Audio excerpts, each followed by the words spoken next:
je vais pas le faire.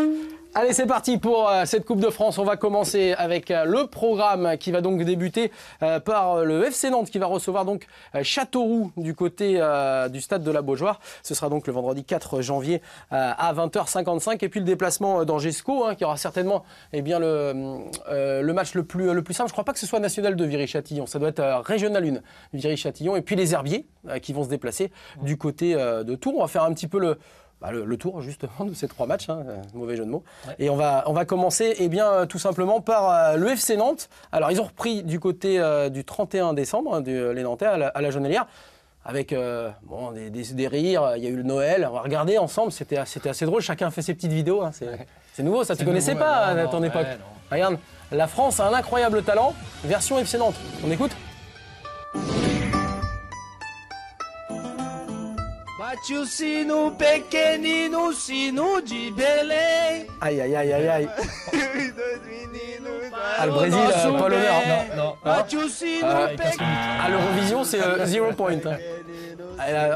On a retrouvé les autres Brésiliens. Já nasceu Deus menino para o nosso bem. Et ils reviennent en plus les derrière Diego Carlos et tout ça. Ouais, c'était pas plus mal. C'était pas plus mal. On va voir après ce que ça donne avec toi. Mais... Ah, c'est pas mal, le montage est pas mal par contre, c'est plutôt sympa. Les pulls aussi sont sympas. Ouais, joli quand même, petite dédicace avec... Et là, on a mis les jeunes devant, voilà. Ouais, en fait, tout le monde chante faux. Heureusement que sur le terrain, ça se passe un petit peu mieux. Mais c'est vrai que tout le monde chante faux. En tout cas, c'est vrai que c'est sympa. Les réseaux sociaux, c'est quelque chose qui... on en parle vraiment tout le temps. Il y a du bien, il y a du moins bien. Il y a du moins bien, mais là, comme ça, c'est vachement sympa. Et puis pour les supporters aussi, de voir les joueurs comme ça, différemment que sur un terrain aussi, c'est bien. Bon, on revient simplement Nantes-Châteauroux. Nantes doit passer. Allez, on se le disait aussi entre nous. C'est l'occasion, un club de Ligue 2, de ne pas prendre ça à la légère. Non, ça va préparer Nantes pour les futures échéances. C'est hyper important. Bien sûr que Nantes doit passer en plus à domicile, mais il faut se méfier. Souvenez-vous, l'année dernière, Nantes avait perdu contre Auxerre. Exactement. Donc ce sera un match compliqué à prendre très au sérieux. Effectivement. Allez, on vous fait gagner 2 places, je les ai en main, ces places pour Nantes-Châteauroux demain soir, donc 20h55. Regardez, vous avez simplement à envoyer un mail à cette adresse qui clignote, communication.ftv.pays-de-la-Loire@francetv.fr. Et il y a un tiret effectivement entre communication-ftv-pays-de-la-Loire@francetv.fr. C'est à partir de... Maintenant, le premier qui envoie son mail, a gagné ces 2 places pour demain soir. Voilà, le Nantes-Châteauroux, 20h55, stade de la Beaujoire. On va passer du côté d'Angesco qui donc se déplace à Viry-Châtillon. On disait certainement le match le plus... peut-être pas aisé, mais en tout cas où il y a le plus de différence. Oui, sur le papier, c'est totalement déséquilibré. Après, il y a une équipe qui, depuis le tirage, se prépare pour cet événement, c'est Viry-Châtillon. Pour recevoir une Ligue 1.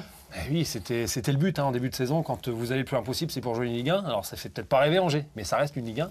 Et puis pour Angers, c'est pas l'objectif. L'objectif, c'est le maintien. Mais pour accéder à ce maintien, il faut passer ces tours de coupe.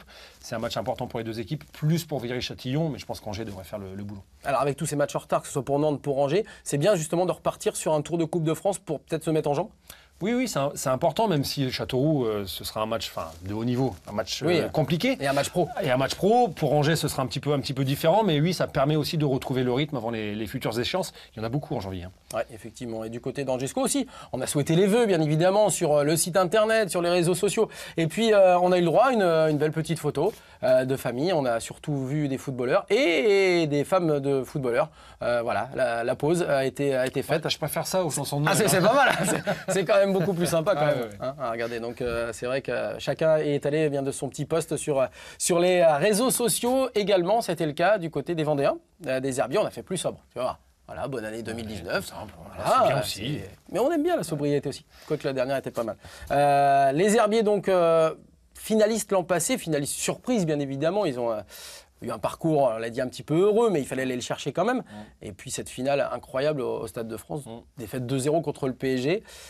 Et on les retrouve cette année, alors qu'ils sont descendus en N2. Ouais. C'est bizarre ou pas? C'est une équipe de coupe. Ouais. qui aime faire des coups. Alors effectivement, le tirage l'année dernière, à chaque fois, avait été plutôt favorable. Là, c'est un match compliqué, même si Tours est en grande difficulté en national. Mais c'est une équipe de coupe qui est capable de faire encore un coup ce tour-ci. Moi, je dis que les Herbiers peuvent se qualifier à Tours. Bon, bah, ça tombe bien parce qu'on n'a pas demandé à Olivier Quin savoir si les Herbiers allaient se qualifier. On a demandé cette fois à tout simplement à notre confrère de Ouest France, Raphaël Bonamy, qui est en Vendée et qui suit très largement cette équipe des Herbiers. Ce qu'il pensait de ce tour face à Tours, c'est comme réponse tout de suite. Salut Anthony, bonjour à tous et bienvenue aux Herbiers. Juste derrière moi, justement, il y a l'équipe de Stéphane Mazala qui prépare son 32e de finale de Coupe de France. Un match, selon moi, dans lequel les Vendéens ont quand même une chance de se qualifier. Alors, et certes, ils se rendent chez une équipe de nationale, mais qui est en grande difficulté, n'a plus gagné un match dans son championnat depuis la fin août. Et depuis 14 journées, il n'y a que la Coupe de France qui lui permet un petit peu de sortir la tête de l'eau. Et encore, parce que c'est une équipe qui a passé 4 tours. Et sur ces 4 tours, il y en a 2 qui ont été validés grâce au tir au but, notamment un en Vendée, c'était contre la Châtaigneraie, au tir au but. Donc les Vendéens sont dans une dynamique qui est un peu plus favorable. C'est une équipe qui a un peu plus de stabilité, qui a un peu plus de résultats dans son groupe de National 2. Et puis, la Coupe de France, ça transcende les Arbretais. Personne n'a oublié qu'il y a un an, ils disputaient leur 32e de finale. Puis ensuite, leur 16e et leur 8e à l'extérieur. Donc c'est une équipe qui peut aller chercher un peu sa cohésion et son âme pour aller décrocher, pourquoi pas, une nouvelle aventure en 2019 que je vous souhaite d'ailleurs excellente. Bonne année à tous et à bientôt. Salut, ciao. Et une très bonne année à toi également, Raphaël Bonamy, donc de Ouest France, qui nous a fait le plaisir de découvrir derrière lui l'entraînement des Herbiers. Il est d'accord avec toi d'ailleurs, tu as vu sur le fait que les Herbiers peuvent créer la surprise. Il y a 2 trajectoires totalement différentes. Tours qui est très mal, qui vient de se séparer de son entraîneur, il me semble. Ouais. Et puis les Herbiers qui est mis en championnat, qui est une équipe de coupe. Et moi, je répète, ils peuvent le faire. Bon, un petit mot, tu es entraîneur de la Chapelle-sur-Erdre. Quand on est entraîneur d'un club, là c'est DSR, enfin c'est nouvellement, donc c'est R2. R2 maintenant, D2, R2, c'est ça. C'est ça. R2, D2. Et je voulais savoir, moi, la Coupe de France en début de saison, pour toi, c'est un objectif, c'est ce que tu dis à tes joueurs ou c'est vraiment le championnat qui prédomine ? C'est la meilleure façon de vivre des moments uniques. On a eu la chance de faire un 7e tour l'année dernière en recevant Bergerac avec un stade qui était archi comble, il y avait presque 1000 spectateurs. On fait ça quoi ? Enfin, ces joueurs-là, amateurs, font ça 1 fois, 2 fois, 3 fois grand maximum dans leur carrière.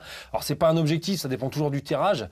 Mais il faut se donner les moyens d'arriver jusque-là. On l'avait fait l'année dernière au détriment du championnat parce qu'on était très mal à ce moment-là. On avait bien remonté la pente derrière.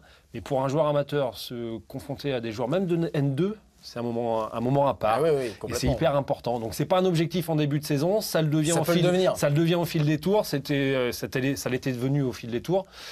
Et puis on avait vécu un moment formidable. C'était sympa. Puis c'est vrai que ça soude aussi parfois une équipe. Ça nous avait aidé pour le championnat par la suite.